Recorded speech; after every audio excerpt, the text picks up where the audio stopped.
Hello and welcome to a short video on poetic comparisons. In this video we'll be talking about one of poetry's most important functions, lying to us.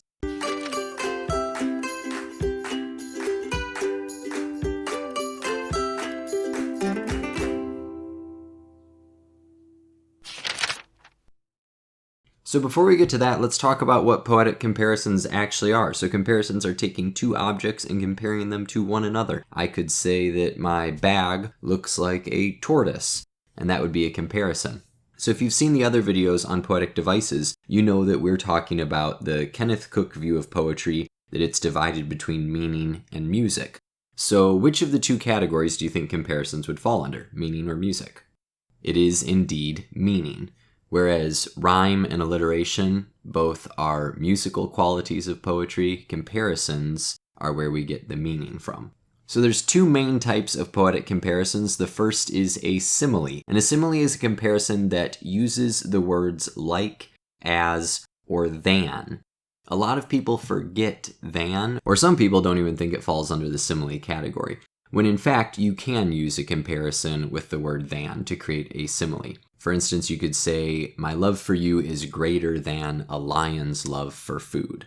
And that would be comparing love for a person and a lion's love for food. It's not a great comparison, but it does use the word than and thus prove my point. A better comparison is from Robert Burns here. My Louvre is like a red, red rose. Robert Burns being that wonderful Scottish poet, so love is spelled a little bit differently. But that's a wonderful, famous poem where we get an early comparison of love to red roses. So you can see how that's still important today. The other main type of comparison is the metaphor. And this is a comparison that sometimes uses the word is, but never uses like, as, or than. And metaphors are actually more powerful because they transform an object as opposed to a simile, which just holds them up next to one another. So for instance, if you were talking about your friend and how fast they were at track or some sport, you could say, Sam runs like a cheetah. That would be a simile. Or you could say, Sam is a cheetah.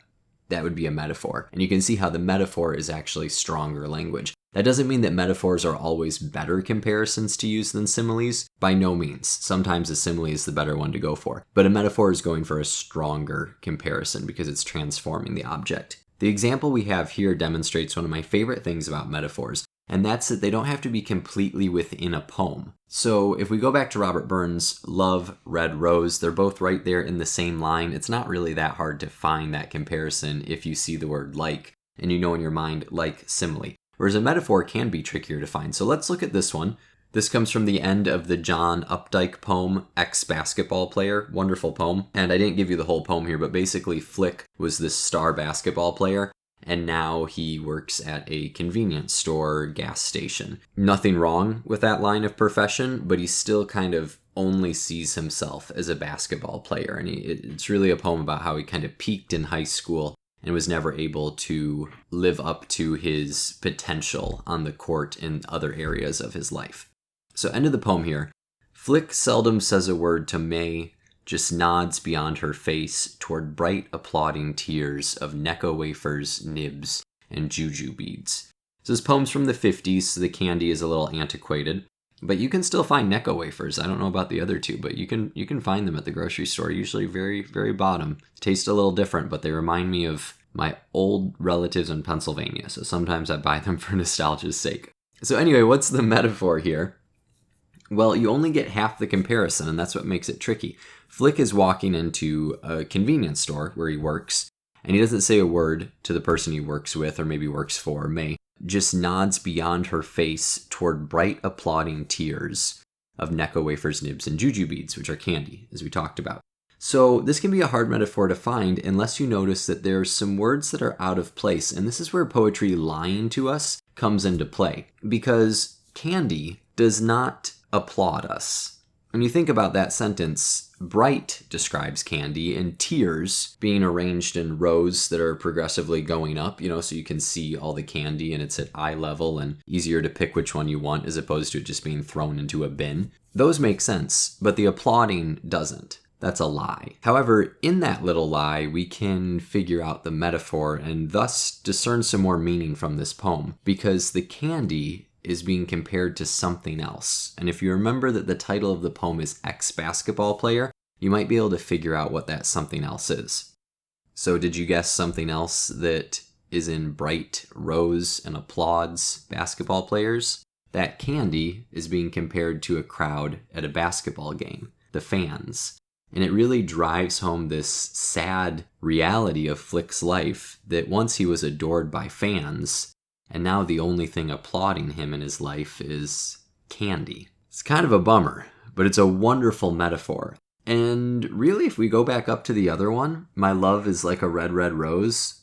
That doesn't really make any sense, does it? My love is like a red, red rose. I mean, it's really built into our cultural imagery, but when it was first read, people must have been a little confused by that or taken back by it. And that's where we're talking about poetry lying.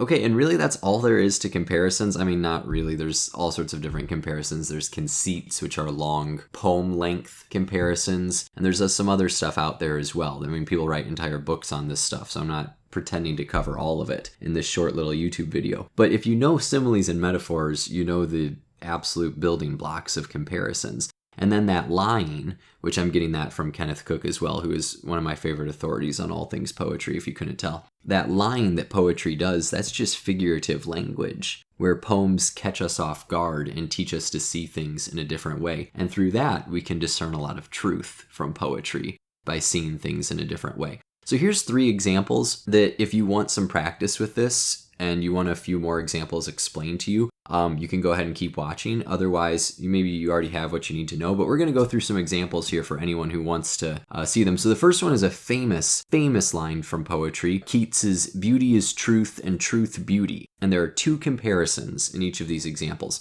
So I'm going to give you a second here. Can you find the 2 comparisons in this line? And can you identify if they are a simile or a metaphor? Did you find them? Okay, so the 2 comparisons are beauty, truth, and truth, beauty, and they are both metaphors. I love this example because it shows you how you can use is in a metaphor or how you cannot use is in a metaphor. Beauty is truth and truth, beauty. And the second one, the is understood, so it doesn't need to be stated in the sentence. And this line gives this beautiful metaphor of completeness, that beauty and truth are so intertwined that you can't separate them at all. This almost circular metaphor that Keats uses there. The second example comes from the wonderful German poet Rilke. When the dark dawn comes as wide as the forest, and the chandelier goes like a 16-point stag through your impossible gateway. Again, 2 comparisons there. See if you can find them. All right, did you get dawn forest and chandelier stag? And they are both similes this time. And again, I like this example because you see as and like both being used. I think this example came from the Poetry Foundation. So you have dawn being as wide as the forest, and that's a wonderful, wonderful comparison because I really do think of dawn as being quite wide. It encompasses, the sun rising, encompasses the entirety of your eyes if you're looking over the horizon, much like a forest might, when really, forests can't be as wide as the horizon. It's very interesting the way it makes you think about it. And then the dawn, this is not a comparison, but the dawn is dark, which is also super interesting because I think of dawns as being bright, when in reality, dawn is a pretty dark time of the day. So you're already seeing things a little bit differently there.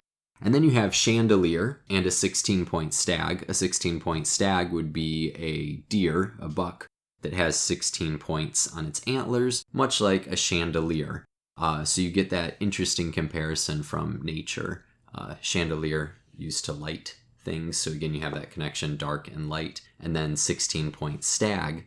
And a stag is something that lives in the forest. So you can see that there's just so much craft put into these lines of poetry here. So wonderful job, Rilke. Just a little side note here. Rilke wrote one of the greatest books of all time on poetry, which is Letters to a Young Poet. I guess he didn't write it. It's just his letters compiled to someone. And I don't remember the young poet, who that young poet is, but it's really, really fascinating if you're really into poetry. Short little book. It's not easy to read, but it's really useful. So maybe consider picking that up one day. And then the final example here from Schuler. A cardinal passes like a tulip, lights and nails the green day down. Again, 2 comparisons. Okay, so I bet you found the first one pretty quickly. Cardinal and tulip, because that's a simile. So you have the word like to kind of signal your brain there that, oh, here's a comparison. So cardinal is like a flying tulip. So you probably, can see that if you had a red tulip, a cardinal is like it's flying. Flowers are much brighter than birds in at least my part of the world, the Midwest United States. So when you see a cardinal, it really catches the eye because it's the brightest bird that we have. And you might think at first, well, there's a flower flying by. The metaphor, which is the other comparison in here, is a little bit more difficult to find. And I'll give you half of it if you couldn't figure it out. The first half is the cardinal. So again, when you're looking for a half metaphor, where only half of it's in the poem and the other half has to be discerned by the reader, you want to look for what's out of place in the words. So let's read it one more time. A cardinal passes like a flying tulip, lights and nails the green day down. Well, all of that really makes sense except the lights and nails, because cardinals don't use nails because they're birds. But who does use nails to build things? A carpenter. And a cardinal also builds things, a nest. So nailing the green day down could be the cardinal building a nest. And that gives you the metaphor there. So that's all I have on comparisons. I think they're wonderful, and they often get really dumbed down, and you kind of feel like there's just a scavenger hunt to find them. And I hope I didn't do that in this video. But they're beautiful, and they make us see the world in a different way. And they can be used in poetry, obviously, but also can be used in novels and in prose and essays. We use comparisons to try and better understand our lives, comparing the present to the past, or this country to this country, or this policy to this policy. And those aren't necessarily metaphors or similes, but comparison is very, very powerful. And it's something that poets really utilize, and it's one of their main tools in their tool chest for trying to accomplish their art through the use of words. So thank you so much for watching. If you have any questions, please put them in the comments or share some of your favorite comparisons. I could use some new examples. Been using this slideshow for half a decade now, believe it or not. So thank you again for watching and listening to all this rambling, and I'll see you in the next video. Have a good one, and happy reading.